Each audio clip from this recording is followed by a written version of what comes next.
Hi everyone, how are you all doing? My name is Natalie. If this is the first time that you're watching my videos, thank you so much for stopping by. I hope that if you enjoy what I do and share here on this channel, you can subscribe and share it with your friends.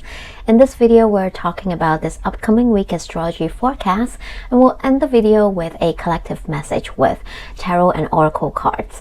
So this video, we are talking about January 6 to 12 of 2025. Oh my god, I'm still getting used to the new Gregorian calendar year of 2025. I kept saying 2024 if I don't pause or think it through. So yes, we are already in a new year. So yes, let's talk about it. This week is quite big and I'll have to make a separate videos for one of the big thing. Anyway, so first, the big thing that is happening this week is on Monday, January 6th, Mars retrograde is going to re-enter Cancer today. So we have been living with Mars retrograde energy for a while now. So Mars retrograde was in Leo since December the 6th. And today on January 6th is going to continue to retrograde, but back to the sign of Cancer.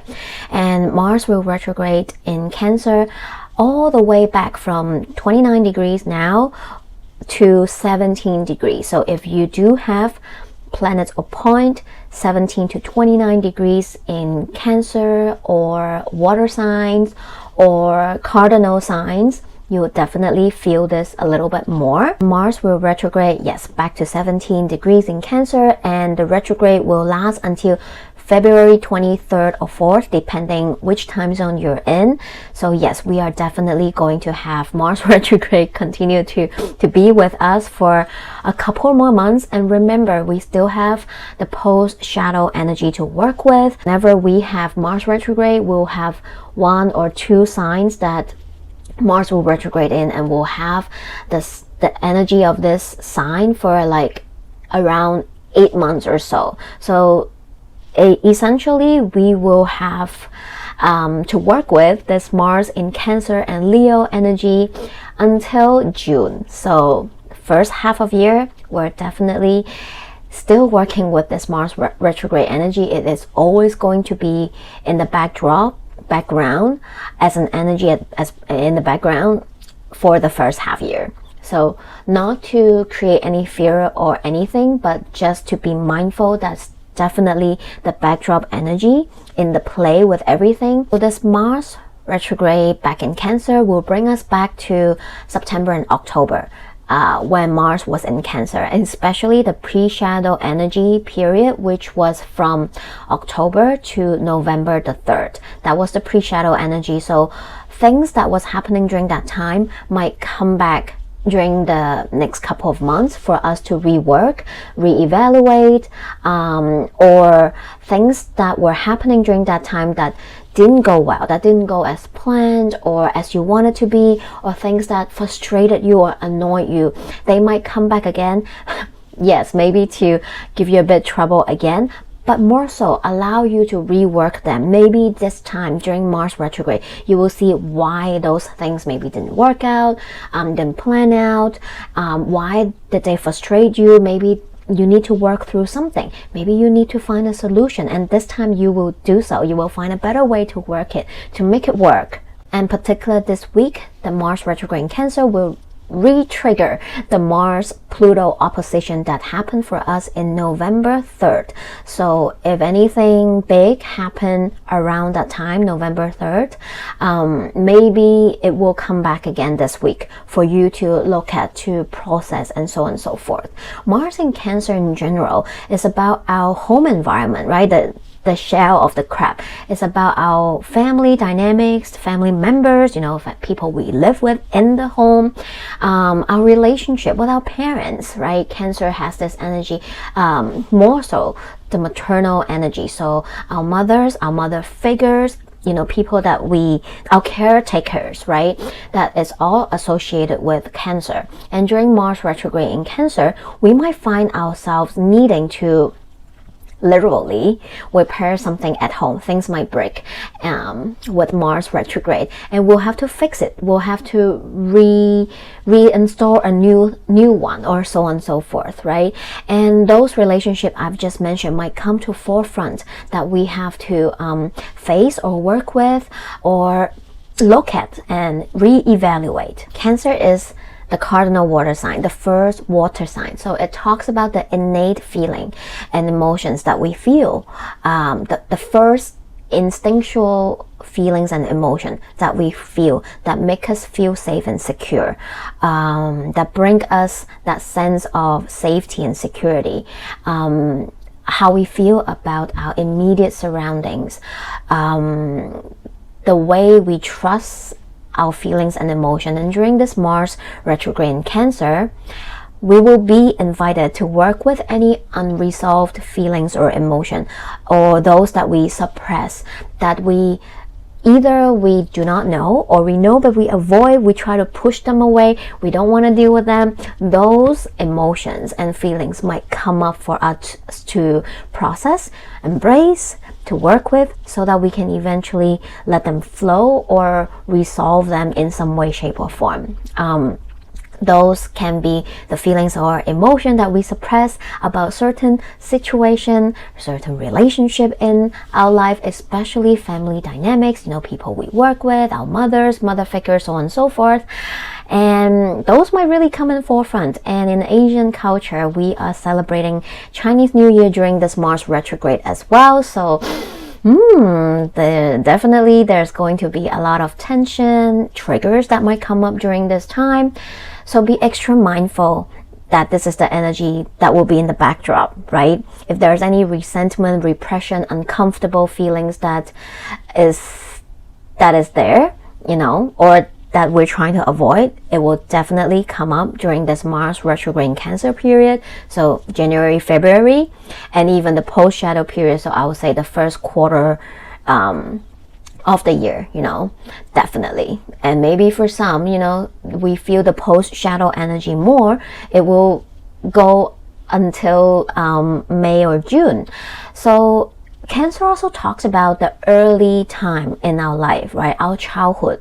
So definitely during this Mars retrograde, maybe any suppressed emotion, experience, memories from our childhood, either our childhood experience, trauma, maybe the attention, validation that we didn't get to receive, that we wanted but didn't receive during our childhood, might resurface for us to work with, to resolve. And during this transit, you might find yourself extra sensitive and even defensive to cling on to those feelings, emotion, those sense of comfort and security, familiarity, even if they might not serve us the best, that might not be good for us, but because they are familiar, they are comfortable, they are like our safety blanket that we want to cling on to, even though it's asking us to suppress our emotions, or it gives us that sense of safety and security, but it's actually not doing us good. During this Mars retrograde in Cancer, they will definitely come up, and we will definitely be invited to really face them forefront and to work with them. So the biggest advice during this period, because people, whether yourself or people around you, are working with this energy, they're feeling this energy. So we can be defensive, we can be moody, we can be passive aggressive. So you might find yourself wanting to retreat, give yourself some more space and time, definitely. You might find yourself a bit more introverted, and that is okay. To have more personal time to process the emotion that is coming up, because you need to make sense of those first, right? I know it's easier said than done, but try not to be impulsive or reactive, really giving yourself the patience, and others too, right? To process them, to think it through, to work through them, instead of just, being very reactive to people around you. So the biggest advice is to really regulate our emotions and to give us that space and time. Hey, I need a timeout. I'm not feeling okay today, and allow yourself to have time alone to see what comes up and how can you work with them, and to ask for help during this time, right? So Mars will retrograde in Cancer until, like I said, February 23rd or 4th, and then we will have the post-shadow period until the beginning of May, and we'll definitely continue to talk about it. So from now until May, be kind to yourself.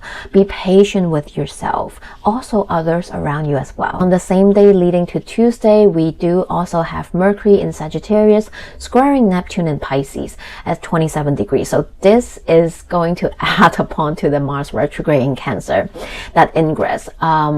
This square between Mercury and Neptune can feel foggy, confusing, a little bit disorientating, right?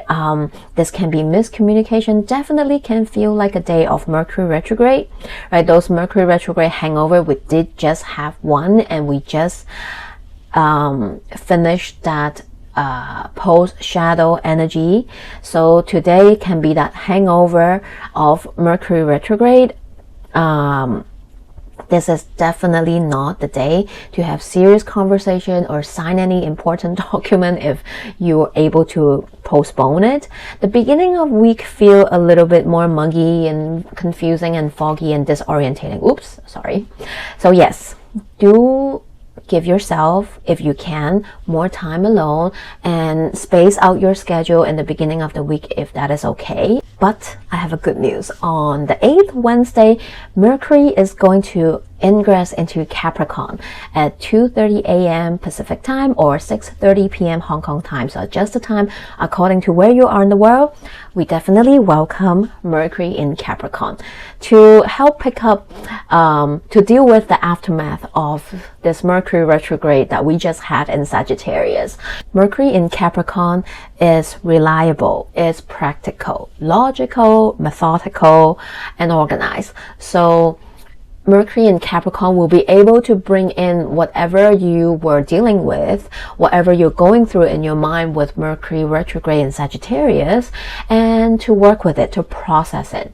And Mercury in Capricorn is definitely a great period of time to bring in any big picture ideas or thought that is in your mind down to earth, right? It's a yin earth sign. It wants to grow things, and it likes to plan things out in the long term. So if there's any long-term goal that you would like to really have some time to process and plan it through, lay it all out, this is a great time to do so. Definitely, this is the beginning of the year of 2025. If you want to take some time to set some intentions or goals for this year, this is a great transit to do so. Mercury in Capricorn is a great transit to, if you want to do any kind of planning or research, finance or budgeting, if you want to, plan out the year, like when should I spend more and maybe go travel? When should I pay attention to my money? Oh, when is the tax season? And plan out, kind of have a rough picture of how you should spend your money, how you should budget your life in 2025 or so on and so forth. This is a great time to use this transit to do all those stuff, right?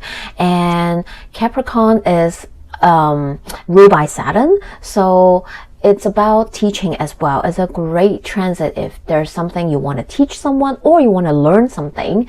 This is definitely a great transit to do so. But Mercury in Capricorn, like I said, all signs, all planet, all transit, they have light and shadow attribute. Mercury in Capricorn do have a tendency to be pessimistic sometimes because they can set the bar so high for themselves or others, or setting the standard and expectation too high. And often when you cannot reach that goal, you'll be very disappointed in yourself or others.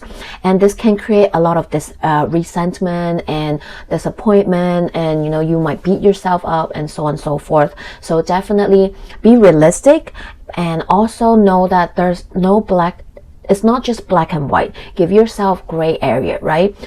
Make little goals so that they're more achievable, and give yourself that benefit of doubt or others, right? And be flexible. And sometimes Mercury in Capricorn can be very, like I said, black and white, very rigid, very like, yeah, it's either that or that. There's no middle room. There's no gray area. So definitely when you catch yourself or others doing that, just learn to have that open mind, that flexibility when you're communicating, when you're having conversation, exchanging ideas during this transit.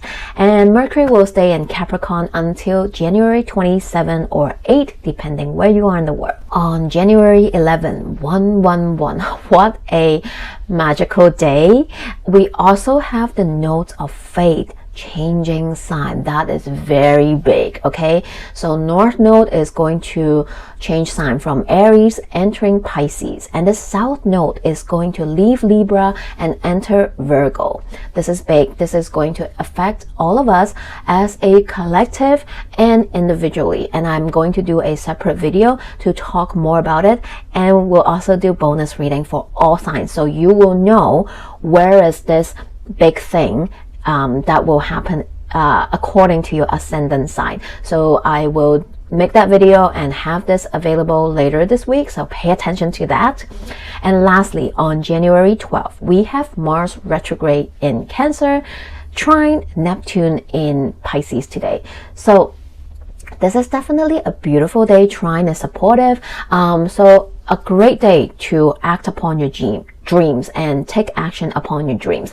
But Mars is retrograding and it is in Cancer, a sign that it struggles to perform that full-on Martian energies, and now it is retrograde. So I feel like this trine is still supportive, but it's more of an internal support that we're getting today from Mars and Neptune. Maybe this is a day where you are having this internal realization or intuitive hits, that feeling, you know, because Mars in Cancer, it talks about your intuition too, that innate feeling you feel, your instinct, right? So this can be a day where you have an aha moment about your dreams, like, hey, you know what, actually I want to do that, actually, you know what. And Mars is in retrograde, right? So this might be a day where you're realizing maybe perhaps there's alternatives in your dreams that you want to go after or pursue or act upon. Maybe you want to rework that dream goal that you have. This can be a day where you're internalizing your dreams and allow yourself to maybe go back to the drawing board and rework it. Let's take a look at our collective message for this week. We have the Cancer card here. Interesting. So we have Four of Cups, Page of Pentacles, and Nine of Swords. Okay. This really kind of resemble what I just mentioned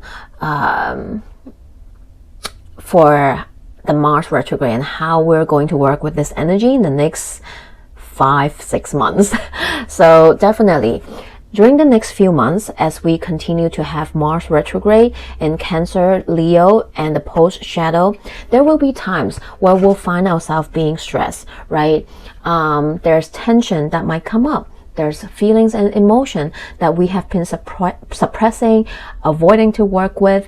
They might come up. There might be situation, relationship that really come up for us to work with, because universe is not trying to like make us suffer. But sometimes all this cosmo energy is here to help us to move through what we don't want to, so that we have less on our baggage, so that we can continue to travel forward with a lighter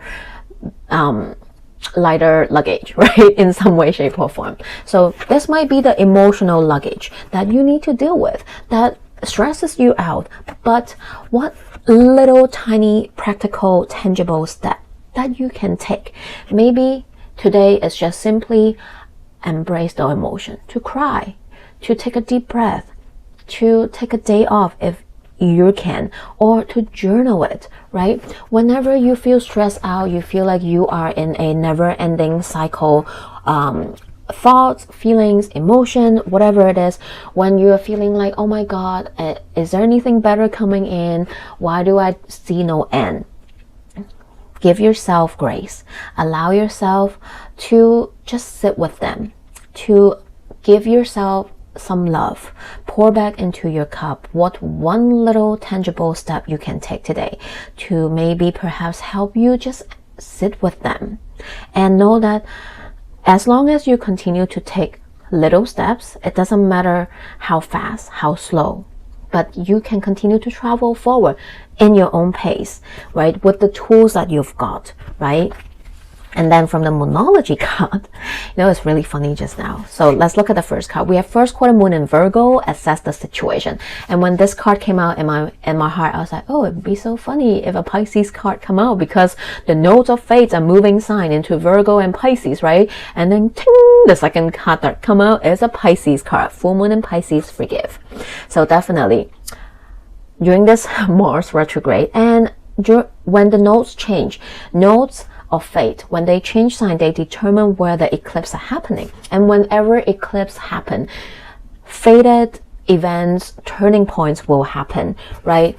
Assess the situation. Don't jump into conclusion right away, right? Give yourself that time and forgive yourself for being reactive, impulsive, and know that we are all learning. We are all working with this energy. So have more grace and allow yourself time to work with whatever that is coming up, and do not avoid them either, right? Lastly, card 31, why? I love this oracle card. Why? Be curious, right? Whenever some emotion come up, maybe this is a suppressed emotion, maybe this is a childhood experience or trauma that is coming up, maybe this is a situation, a relationship that you need to face. Why do they come up? Maybe this is for you to find resolution, or maybe this is for you to find peace and finally close out something, let go of something, right? There's a million of reasons of why, but be curious and ask yourself why those situations, why those emotion feelings come up, why that relationship keep bugging me or annoying me. Maybe this is something for me to look within so that I can work with it, so that I can resolve it, or at least I know what it is, and then I can decide how to work with it, how to deal with it, and so on and so forth, right? So always remember, in the next few months, when you feel frustrated, when anything comes up, why? So I hope some messages in this video help in some way, shape, or form. And if you want to have a personal consultation to work with your chart to see how exactly any astrology is pinging your own natal chart, feel free to email me. My information are in the description box below. My IG is also there. Follow me over on IG. I sometimes do other videos or sometimes live, depending on what's happening. I post everything in IG first, so do follow me there as well. And if you find this information, this video helpful in some way, shape, or form, I would really appreciate a like or a subscribe, and share it with your friends. This really means a lot to me and costs nothing from you, but it will help this channel to grow, and I would love to create this community for us to connect with. So if you feel like, comment below, let me know how you find it. And in the meantime, take care, and I'm wishing you all a great week ahead. See you next time.